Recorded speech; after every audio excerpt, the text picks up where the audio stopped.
E aí, pessoal, tudo bem com vocês? Por aqui tá tudo certo, espero que por aí também. Nós vamos trabalhar hoje na nossa aula o IRDR, tá joia? O que é o IRDR? Incidente de resolução de demandas repetitivas. Eu separei essa aula em dois momentos diferentes. Primeiro, uma introdução e segundo, o procedimento do IRDR. Essa é uma aula mais rápida do que as minhas tradicionais aulas. Não vou projetar nada na tela, então eu preciso que você acompanhe com o seu código, tá bom? E o tratamento legislativo do IRDR, ele começa no artigo 976 do CPC. Tá? Apesar de ser uma aula mais rápida, eu vou tentar falar no ritmo que vocês consigam anotar as informações caso queiram. Tá joia? Começando então aqui a nossa introdução. Nós tínhamos isso já no CPC 73, dois mecanismos que são muito importantes. Quais são esses dois mecanismos? São dois recursos. O RE repetitivo e o RESP repetitivo. O recurso extraordinário na sua modalidade repetitivo e o recurso especial na sua modalidade repetitiva. Nesses recursos, o STF e o STJ, respectivamente, né? O recurso extraordinário vai para o STF e o recurso especial vai para o STJ, é bom a gente lembrar disso. Então, o STF e o STJ, havendo múltiplos recursos versando sobre o mesmo tema, tratando sobre o mesmo assunto, eles podem julgar uma única vez aquela questão. Isso é muito interessante, por quê? Porque gera economia, gera eficiência processual. Você pega vários processos que versem sobre a mesma matéria, por exemplo, uma correção de um benefício previdenciário concedido pelo INSS. Todo mundo começa a entrar com essa ação, o Brasil inteiro. E aí começa a aparecer RE e RESP sobre essa questão. Ora, o STF, no caso do RE, e o STJ, no caso do RESP, junta aquilo tudo, julga um recurso só, decide a matéria e pacifica a questão. Isso é muito interessante. Essas duas ferramentas, do RE repetitivo e do RESP repetitivo, elas são tão boas que elas foram mantidas no CPC de 2015. Tá? Elas foram mantidas. E como funciona? Como funciona? Imagine que você seja o presidente de um tribunal de justiça. O presidente do Tribunal de Justiça do Rio, TJRJ. Eu quero que você se lembre, lá das aulas de recursos, que o RE e o RESP, eles têm um duplo juízo de admissibilidade. Diferente dos outros recursos, que vai ter um juízo de admissibilidade somente no órgão de destino. Uma apelação, por exemplo. Um juiz de direito que sentencia, ele não faz juízo de admissibilidade da apelação que atacou a sua sentença. Ele simplesmente vai determinar que a outra parte elabore suas contra-razões e depois, sem fazer qualquer juízo de admissibilidade, vai mandar o processo subir para o TJ. E aí o relator vai fazer o juízo de admissibilidade. No RE e no RESP, não, a gente tem um duplo juízo de admissibilidade. Quem faz o primeiro juízo de admissibilidade é o tribunal de origem e depois o STJ e o STF vai fazer o segundo juízo de admissibilidade. Não quero entrar muito no mérito desses recursos aqui, porque não é o objetivo da nossa aula. Mas imagina que você seja presidente do Tribunal de Justiça do Rio de Janeiro. E aí você começa a perceber que estão sendo interpostos diversos recursos, RE e RESP, sobre o mesmo assunto, sobre o mesmo objeto. O que você pode fazer? Você pode selecionar um ou alguns recursos que sejam representativos daquela controvérsia e pode remeter esses recursos ao Tribunal Superior, ao STF ou ao STJ, depender se é um RE ou um RESP. E aí o que você vai fazer com os demais processos? Você vai suspender os demais processos que tratam sobre aquele tema. Eles vão ficar suspensos e subirão somente aqueles processos escolhidos como representativos da controvérsia. Isso é interessante por quê? Porque o STF ou o STJ vai julgar uma única vez aquela questão. Qual é a consequência disso? Isso vai desafogar o Poder Judiciário. Essa é a primeira consequência. Qual é a segunda consequência? Vai uniformizar a jurisprudência. Vai uniformizar a aplicação da jurisdição, ganhando tempo, ganhando celeridade, com eficiência, isso é muito bom. Só que o RESP e o RE repetitivo, para que eles sejam julgados, eles têm um pressuposto óbvio. Eles exigem que haja interposição do RE ou do RESP. Isso pode ser um problema. E aí o IRDR, ele surge justamente nesse contexto e traz algo bastante parecido com o RE e o RESP repetitivo, só que maior, mais abrangente, abrangendo causas que estão em trâmite onde? Não no tribunal, e sim na instância ordinária, e sim no primeiro grau de jurisdição, naquela primeira instância do Poder Judiciário, na vara civil. E qual é o objetivo do incidente de resolução de demandas repetitivas? O objetivo é super simples. É fazer com que questões de demandas repetitivas sejam julgadas uma única vez, tal como o RE e RESP repetitivo. E mais, com eficácia vinculante. O RE e o RESP repetitivo também têm eficácia vinculante. A partir do momento que é decidido, vai vincular. Então, um dos requisitos do IRDR é a existência de múltiplas demandas que têm como objeto a mesma questão jurídica. E notem, eu não preciso de RE nem de RESP aqui. Para uniformizar a jurisprudência via RE e RESP repetitivo. Não. O IRDR, ele surge justamente nesse contexto para permitir que a jurisprudência seja uniformizada sem RE e RESP. Repetindo, então, um dos seus requisitos é a existência de múltiplas demandas que tenham a mesma questão jurídica. E aí vem o seguinte questionamento. Bom, para que seja cabível o IRDR, eu preciso que haja um risco de potencial multiplicação de processos idênticos, ou eu preciso que haja de fato e efetivamente esses múltiplos processos? Em outras palavras, eu posso ter uma possibilidade de poucos processos se tornarem muitos para que haja o IRDR, ou eu preciso de efetivamente muitos processos. Quando o código estava tramitando, enquanto era projeto de lei, muito se discutiu sobre isso. E prevaleceu no código que é preciso que exista efetivamente uma multiplicidade de processos.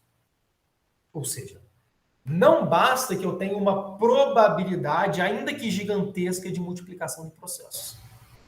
Eu preciso ter efetivamente múltiplos processos versando sobre a mesma questão jurídica.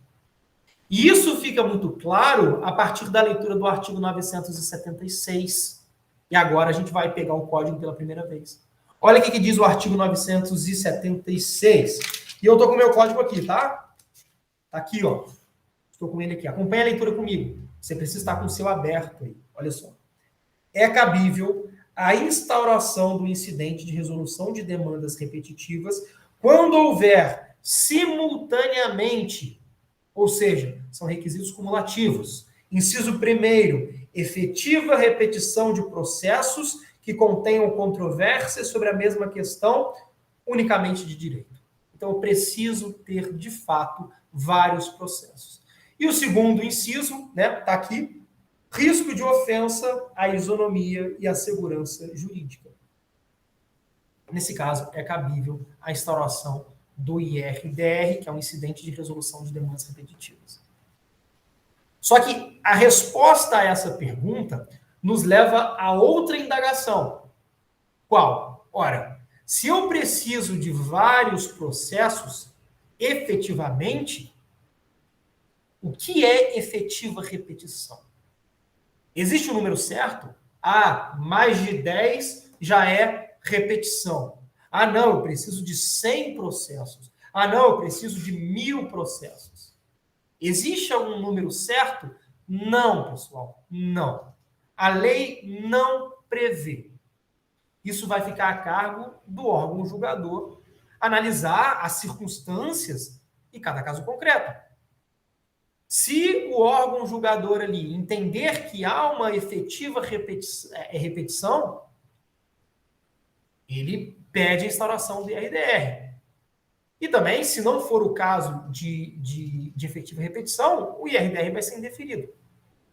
E a gente vai ver como é que funciona isso no procedimento já já. Mas sendo o IRDR indeferido, é possível requerê-lo novamente? Sim ou não? Sim, pessoal. Sim, mas desde que seja preenchido o requisito que levou ao primeiro indeferimento. Imagina que determinado legitimado, que a gente já vai ver quais são, peço IRDR. E aí o órgão julgador diz que vai indeferir o IRDR ante a ausência de uma efetiva repetição de processos que versem sobre a mesma questão. Futuramente, é possível pedir a instauração de um novo IRDR? Sim, desde que as circunstâncias tenham se modificado. Desde que seja preenchido o requisito que levou ao indeferimento inicial. Então, se eu não tinha uma efetiva repetição e agora eu tenho, eu posso pedir um segundo IRDR e ele pode ser deferido, muito embora ele tenha sido indeferido lá na sua primeira tentativa. Isso fica claro a partir do artigo 976, parágrafo 3º, que diz o seguinte, vamos lá para o código, olha só. A inadmissão do incidente de resolução de demandas repetitivas, por ausência de qualquer dos seus pressupostos de admissibilidade, não impede que, uma vez satisfeito o requisito, seja um incidente novamente suscitado. Tá? Então é possível que ele seja pedido novamente.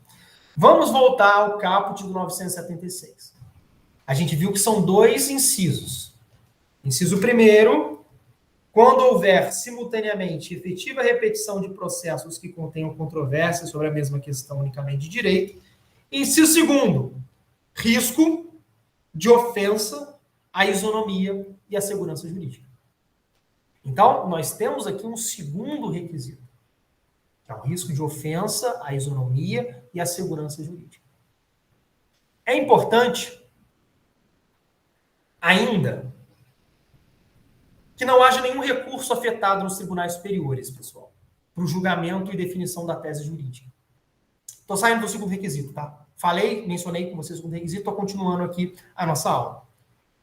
É preciso que não haja nenhum recurso afetado nos tribunais superiores para o julgamento e definição daquela tese jurídica, tá bom?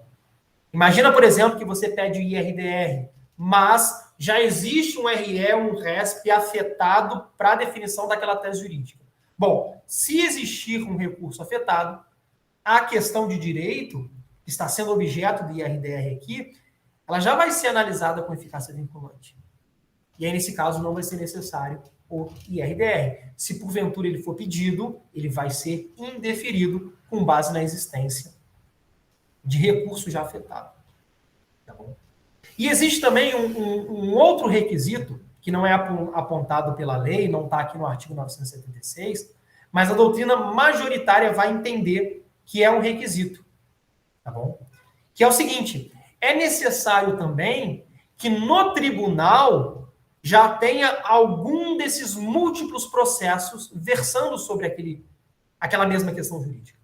Então, pessoal, repetindo aqui, se algum legitimado pede a instauração do IRDR, é preciso que no tribunal já tenha algum processo que trate sobre aquela questão. E aí, para a gente entender melhor esse requisito, a gente precisa saber de uma polêmica que existe sobre a natureza jurídica do IRDR. Se o IRDR trabalha com a causa modelo ou com a causa piloto. São dois sistemas diferentes. E muita atenção. Existem dois sistemas possíveis. O sistema de causa modelo e o sistema de causa piloto. O sistema de causa modelo, nele, o IRDR é instaurado e é decidido em abstrato. O IRDR ele não é decidido dentro de um incidente. Ele não é decidido dentro de um caso concreto. Ele seria um mecanismo autônomo que serviria para que o tribunal fixasse a tese jurídica. E aí, para esse modelo, para o sistema da causa modelo, não há necessidade nenhuma de existir no tribunal um processo tratando do tema. Não. Porque o tema vai ser analisado em abstrato, né? Seria como se fosse, mal comparando aqui, um controle de constitucionalidade abstrato, em oposição ao controle concreto, né? O controle concreto é feito em cima do caso concreto. O controle de constitucionalidade abstrato é feito de maneira abstrata. Você analisa a lei de maneira abstrata, sem caso concreto. Voltando para cá, o sistema de causa modelo é mais ou menos assim. O IRDR é instaurado e a análise é feita totalmente em abstrato. Não há necessidade que no tribunal tenha algum processo versando sobre aquele caso concreto. O outro sistema é o sistema da causa piloto. No sistema da causa piloto, o IRDR é instaurado necessariamente dentro de um processo que esteja no tribunal, como um incidente processual. E aí a questão jurídica ela vai ser analisada não abstratamente, e sim dentro de um processo.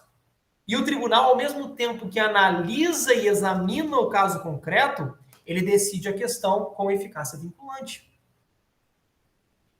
Então, o sistema de causa piloto, o IRDR, ele seria feito dentro de um caso concreto. Ao mesmo tempo que o Poder Judiciário julga a ação entre João e Maria, ele fixa a tese que vai ter uma eficácia vinculante sobre os outros processos.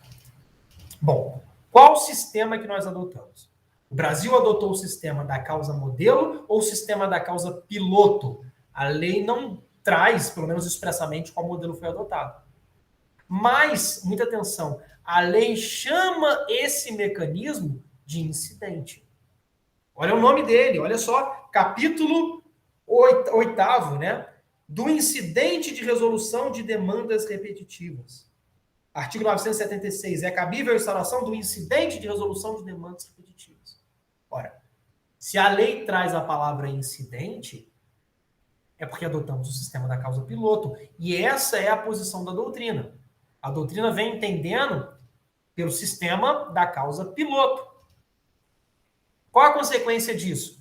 Se a totalidade desses múltiplos processos estiver no primeiro grau de jurisdição, não haverá o IRDR. É preciso que um desses processos suba para o Tribunal de Justiça ou para o TRF, a depender se você está no Justiça Estadual ou Federal, para que seja possível o IRDR. O IRDR ele começa na primeira instância, mas ele tem como pressuposto, portanto, um processo, pelo menos, lá no tribunal de origem. De destino, né? De destino. No Tribunal de Justiça.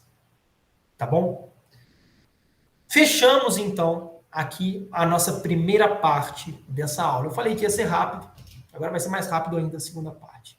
Vamos para o procedimento do IRDR. Galera, deixa eu beber uma água aqui. Se for verificada a existência de uma questão jurídica repetitiva, né, múltipla, seja no curso da primeira ou da segunda instância, eu falei que era só na primeira, mas é possível na segunda também, tá? A gente vai entender isso melhor. O exemplo que eu estava dando era da primeira instância. É possível requerer a abertura do IRDR. Então, repetindo, se o órgão julgador verificar uma questão repetitiva, seja na primeira ou na segunda instância, é possível requerer a abertura do incidente.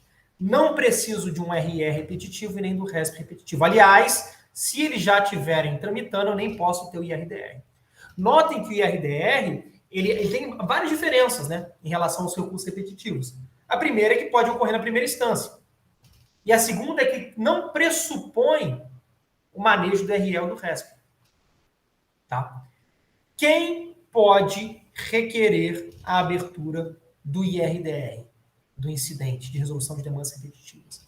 E a gente vai para o artigo 977. Olha só. Acompanhe comigo a leitura. O pedido de instauração do incidente será dirigido ao presidente do tribunal. Então, a gente já sabe que o pedido vai ser direcionado ao presidente do tribunal. Seja o IRDR iniciado na primeira instância ou na segunda. O IRDR é pedido para quem? Para o presidente do tribunal. TJ ou TRF. Por quem? Quem pode pedir o IRDR? E aí nós temos as respostas nos incisos. Inciso primeiro, pelo juiz ou relator, por ofício.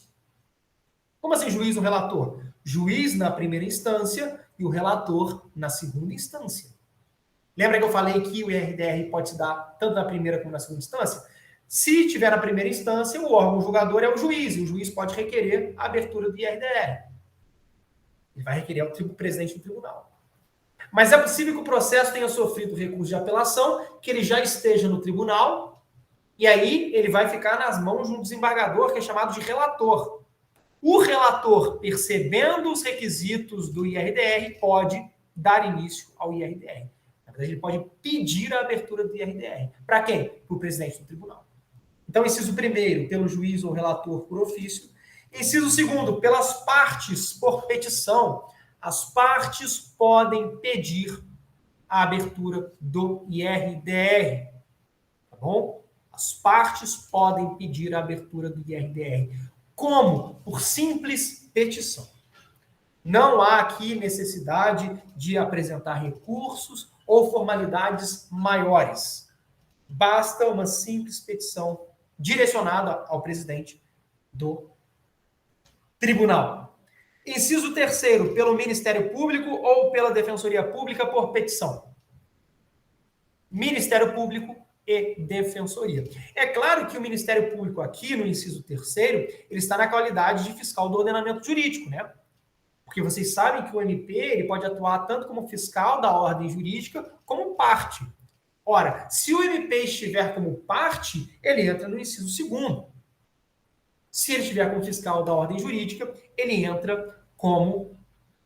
ele entra pelo inciso terceiro. E a mesma observação vale para a Defensoria Pública, tá bom? A Defensoria Pública ela pode atuar como parte e, em algumas circunstâncias, ela pode atuar como custos vulneráveis.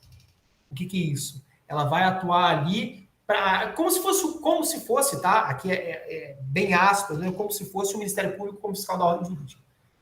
Mas ela pode atuar no processo não como a patrona e procuradores das partes, mas sim como fiscal ali do atendimento dos interesses de suficientes.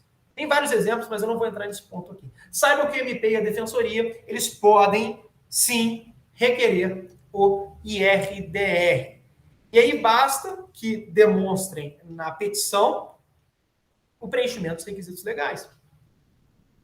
Ah, professor, mas e se o juiz pedir? Aí ele não vai pedir por petição, né? Ele vai fazer um ofício. E aí, o dele não vai ser petição, vai ser ofício. Mas para todas essas pessoas, basta que elas demonstrem, seja no ofício para o caso do juiz ou do relator, ou na petição para os demais casos, o preenchimento dos requisitos legais. Quais são os requisitos legais? Os incisos do 976. E aí, como advogado, recomendo que vocês coloquem também a justificativa do terceiro requisito, que não é um requisito legal, mas é um requisito jurisprudencial. Ou seja, a existência de um processo no tribunal versando sobre aquele assunto. Tá bom? Quem vai julgar, pessoal, o IRDR? O artigo 977 fala que o pedido vai ser dirigido ao presidente do tribunal. Mas quem vai julgar o IRDR? Artigo 978. Acompanhe a leitura. Olha só.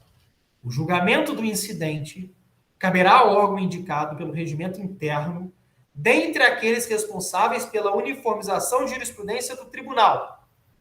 Então, quem vai determinar aqui vai ser o regimento interno. Quem vai julgar o IRDR dentro daquele tribunal? O regimento interno do tribunal que vai dizer. Tá? O pedido vai ser feito incidentalmente e o tribunal vai julgar o incidente e o recurso. Professor, preciso saber como o regimento interno do tribunal trata da matéria? A princípio, não. A princípio, não. Até porque você vai ter que ler o regimento interno de todos os tribunais. Isso não é algo interessante agora. Mas, se, por exemplo, você estiver fazendo uma prova para o Tribunal do Rio ou para o Tribunal de São Paulo, aí é extremamente necessário que você conheça o regimento interno do tribunal. Mas, por agora, não há necessidade de eu entrar nesse mérito com vocês. Tá bom? Beleza. Presidente recebeu o pedido do IRDR. Presidente recebeu o pedido do IRDR. Admitiu o IRDR. O que vai acontecer agora? A primeira informação é que ele deve ser julgado em 1 ano. O relator do IRDR vai suspender todos os processos pendentes. Pouco importa se são processos individuais ou se são processos coletivos. Perdão.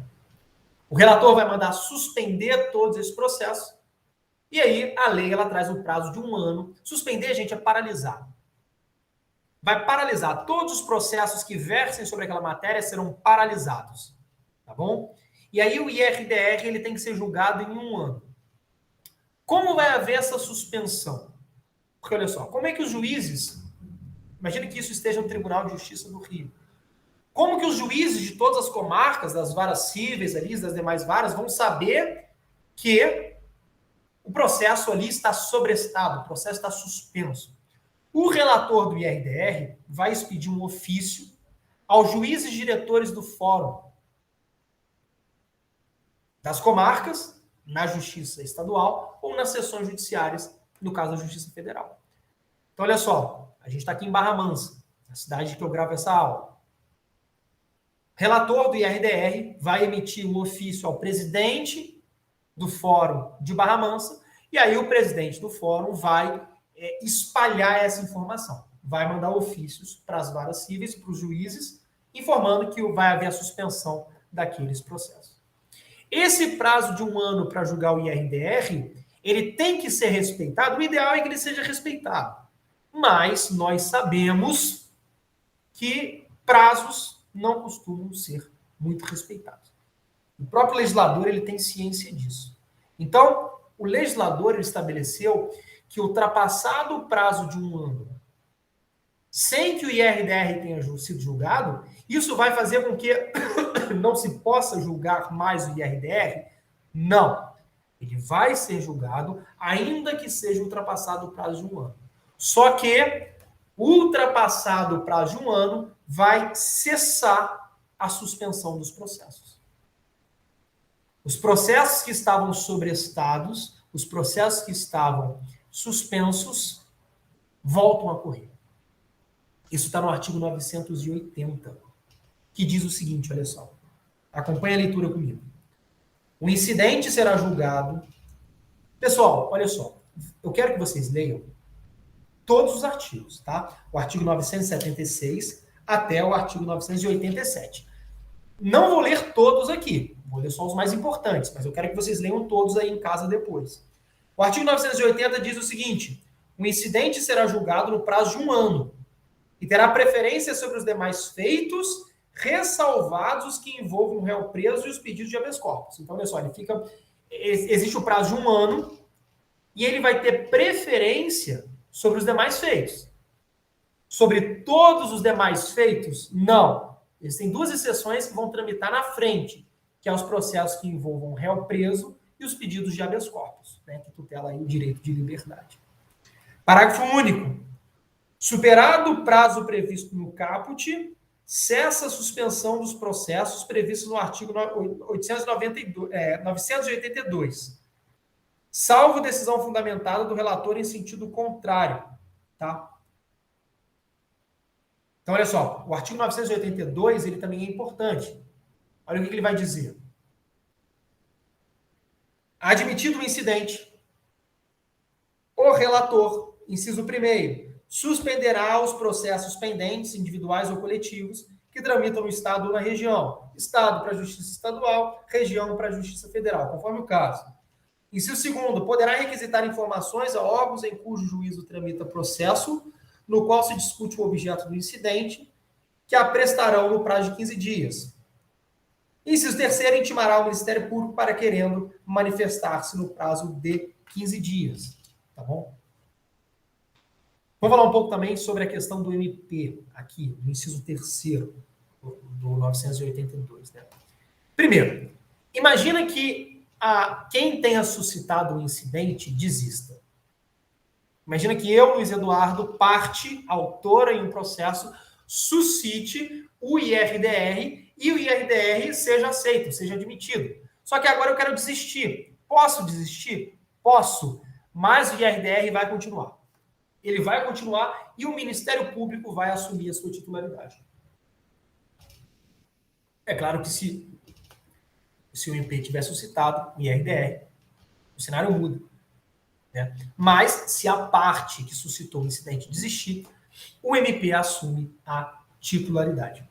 E aí depois, a gente viu aqui, depois que o relator determina a suspensão dos processos, ele poderá, se entender necessário, não é uma obrigatoriedade, mas se entender necessário, ele poderá requisitar informações aos órgãos de onde tramitam o processo. Então, os processos estão tramitando em várias varas cíveis. Né? O relator ele pode requisitar informações a essas varas e esses órgãos judiciários terão um prazo de 15 dias para se manifestar. Tá bom? O Ministério Público vai atuar no IRDR? Vai. Primeiro, se ele for o suscitante, ele já vai estar lá. Mas imagina que o Ministério Público não esteja no processo.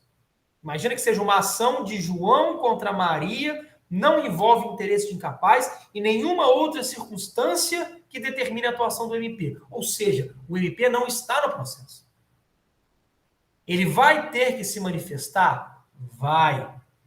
Então, quando o MP não for o suscitante, quem suscita o IRDR, ele vai atuar como fiscal da ordem jurídica.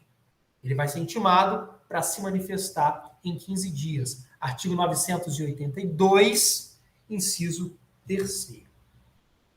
Tá bom? E se eu, parte, quiser fazer um pedido de tutela provisória e o processo estiver suspenso? Olha que pergunta boa. Eu quero fazer um pedido de tutela provisória, só que o processo está suspenso. Eu vou fazer esse pedido para quem? Para quem? Para o relator do IRDR ou para o juiz do processo que está suspenso? Essa pergunta é muito boa.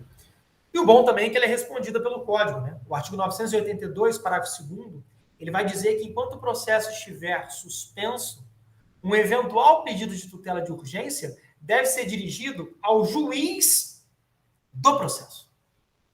Ao juiz onde tramita aquele processo sobrestado. Vamos ler o artigo 982, parágrafo 2º, olha só, acompanha aí comigo. Durante a suspensão, o pedido de tutela de urgência deverá ser dirigido ao juiz onde tramita o processo suspenso. Imagina que seja um processo sobre medicamento, por exemplo, e aí está tudo suspenso, só que a parte precisa daquele medicamento, senão ela vai morrer, ela vai perder a vida. E ela precisa fazer um pedido de tutela provisória, de urgência. Ela faz para quem? Perante o tribunal, perante o presidente do tribunal, perante o relator do IRDR ou perante o juiz onde tramita o processo suspenso? É a última opção. Juízo onde tramita o processo suspenso. Tá bom? Depois, o relator, continuando aqui no procedimento do IRDR, o relator vai ouvir as partes e os demais interessados no prazo comum de 15 dias.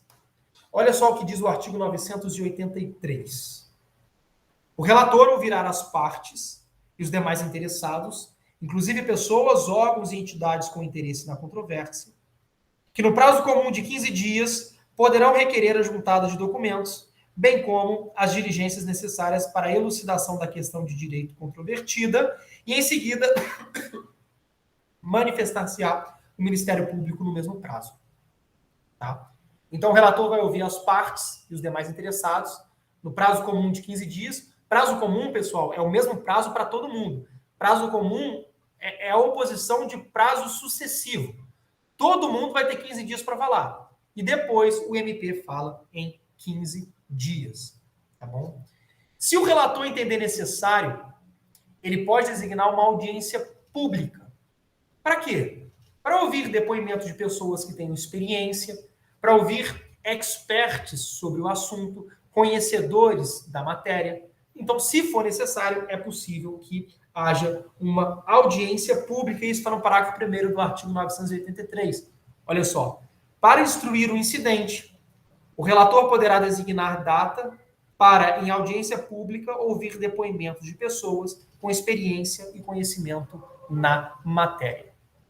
Depois, vai ser designada uma data para o julgamento, o relator fará a exposição do objeto do incidente e vai dar oportunidade para que o autor e o réu, e também o MP, façam sua sustentação.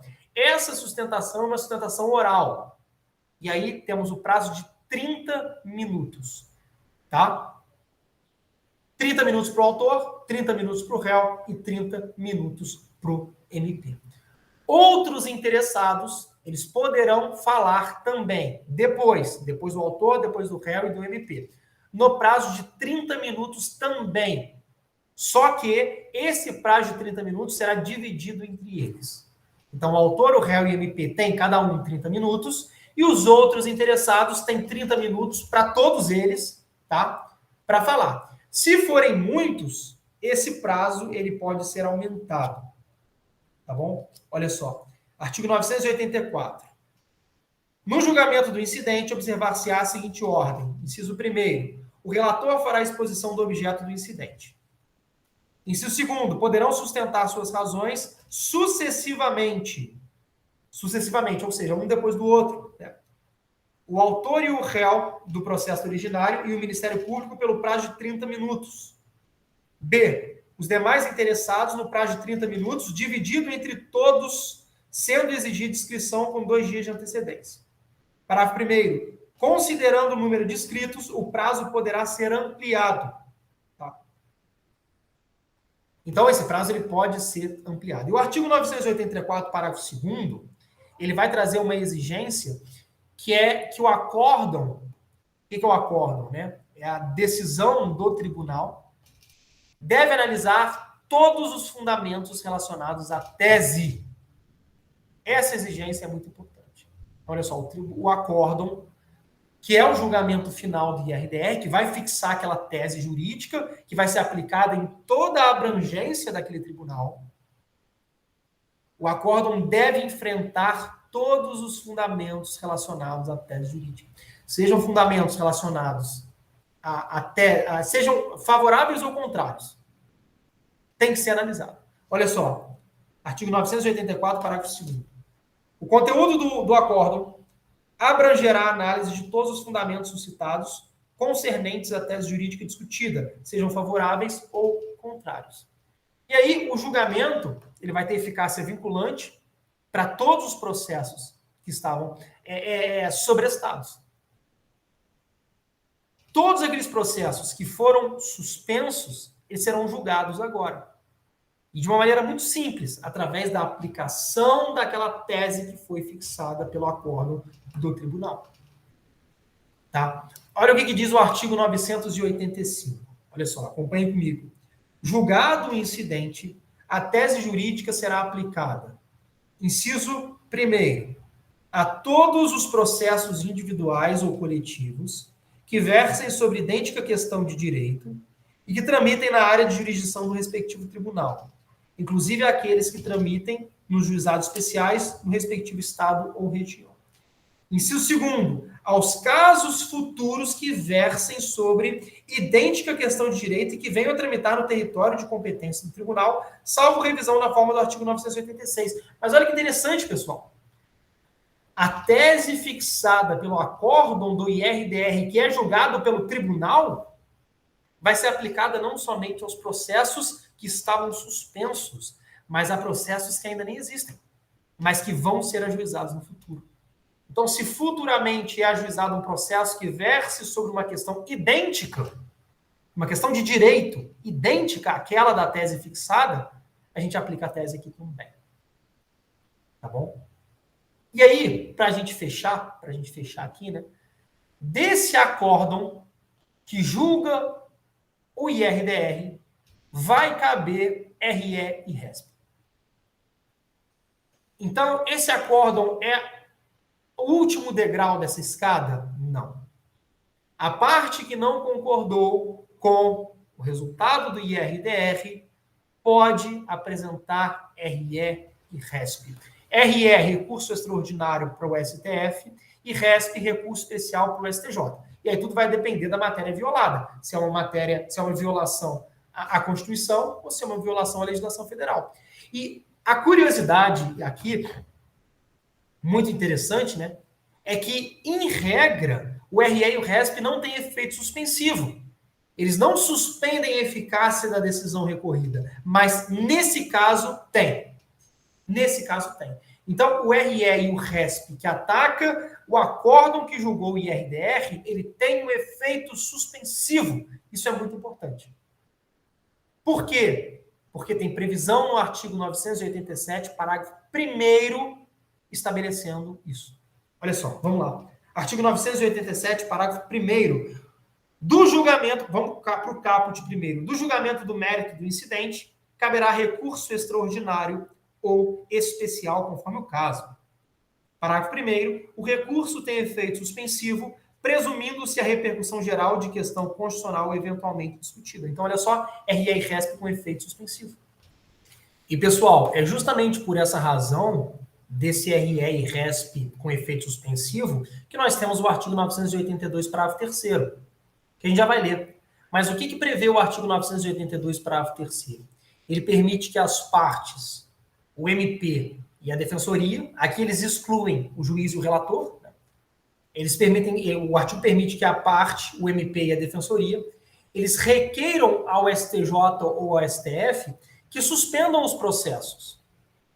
Ah, professor, mas durante o IRDR, os processos não são suspensos já? São. Só que olha só, muita atenção. Quando o relator do IRDR manda suspender os processos que são suspensos são aqueles que estão na abrangência territorial daquele tribunal. Então, se o relator de um IRDR no TJRJ suspende os processos, ele vai suspender os processos que estejam em tramitação no Rio. Não vai englobar os processos que tramitam em São Paulo, em Minas e por aí vai. Então, já que esse RE e RESP, lá na frente, ele pode ter efeito suspensivo, vai ter efeito suspensivo, né? O legislador, ele permite que as partes, o MP e a defensoria, requeiram ao STJ, isso ainda na tramitação do IRDR, requeira ao STJ e ao STF a suspensão dos processos em todo o território nacional. Em todo o território nacional. Claro, desde que os processos envolvam a mesma matéria que está sendo discutida no IRDR. Olha só o que diz o artigo 982, parágrafo 3º. Olha só. 982, parágrafo 3º. Visando a garantia da segurança jurídica, qualquer legitimado mencionado no artigo 977, incisos 2 e 3, poderá requerer ao tribunal competente, para conhecer do recurso extraordinário ou especial, a suspensão de todos os processos individuais ou coletivos em curso no território nacional, que versem sobre questão objeto do incidente já instaurado.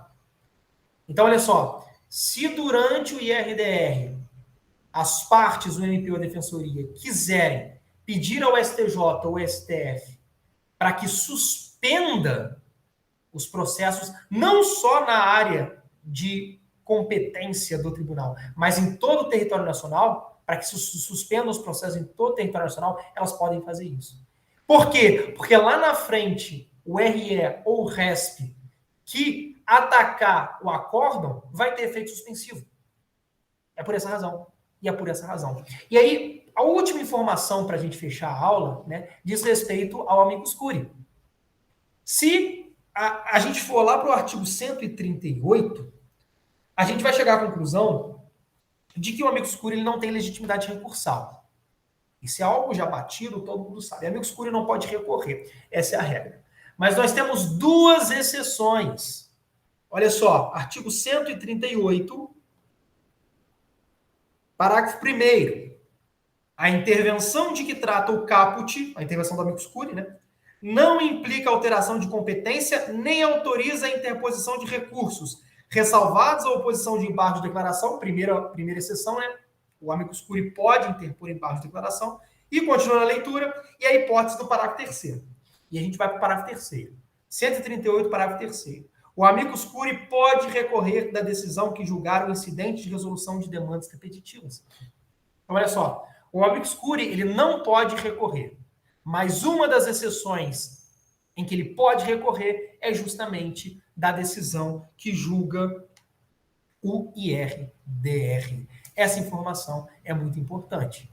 É muito importante. Pessoal, com isso nós fechamos aqui a nossa breve aula sobre o IRDR. Espero que vocês tenham gostado, tá? E qualquer dúvida, não esgotei o tema, tá? Só fui nos pontos mais importantes, mas qualquer dúvida eu estou à disposição de vocês. Tchau, tchau.